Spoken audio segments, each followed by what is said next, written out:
जय श्री राधे। सभी हरिभक्तों को राधे राधे। श्रीमद् भगवद गीता अध्याय 8 और श्लोक संख्या 25। उत्तरायण समय में यदि शरीर का त्याग होता है योगी का, तो ये श्रेष्ठ मार्ग है उसके लिए। फिर आत्मा का पुनर्जन्म नहीं होता। अब हम श्लोक पढ़ते हैं। धूमो रात्रिस्तथा कृष्ण षण्मासा दक्षिणायनम तत्र चांद्रमसं ज्योतिर्योगी प्राप्य निवर्तते। धूमो रात्रिस्तथा कृष्ण षण्मासा दक्षिणायनम तत्र चांद्रमसं ज्योतिर्योगी प्राप्य निवर्तते। इससे पहले श्लोक से बिल्कुल ये श्लोक विपरीत है।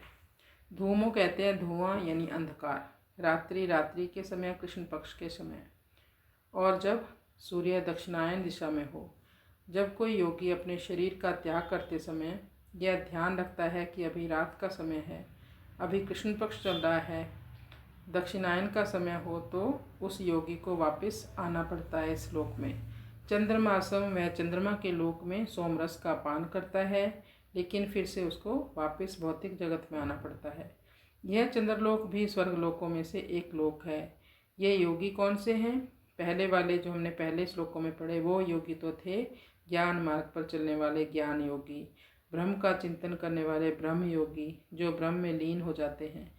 पर ये योगी कौन से हैं? सकाम कर्मी, जो संसार में पुण्य कर्म करते हैं, यज्ञ अनुष्ठान तपस्या आदि करते हैं। इन्हें भी योगी कहा गया है, क्योंकि ये भी सतोगुण में स्थित होकर कम से कम उच्च लोकों को पाने का प्रयास करते रहते हैं। क्योंकि संसार में जो लोग रहते हैं वो तो किसी न किसी पाप कर्म में लिप्त होते हैं, इसलिए उनकी अधोगति होती है। ये भी स्वर्ग लोकों को जाते हैं। जैसे ही इनके पुण्य कर्म समाप्त होते हैं, इनको इस भौतिक जगत में आना पड़ता है, यानी जो स्काम कर्मी होते हैं। ये स्काम कर्मियों की यात्रा कैसे होती है? सबसे पहले रात्रि के अधिष्ठात्री देवताओं के अधिकार क्षेत्र में आत्मा जाती है, फिर आगे कृष्ण पक्ष के अधिष्ठात्रा देवता के अधिकार क्षेत्र में जाती है। इस प्रकार जाते जाते आत्मा चंद्रलोक में पहुंच जाती है। ये भी एक स्वर्गलोक है, इसे पितृलोक भी कहते हैं।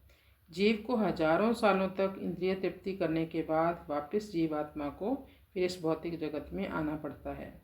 ज्योति के माध्यम से, बादलों में से होते हुए, वर्षा में से होते हुए अन्न में पहुंच जाती है।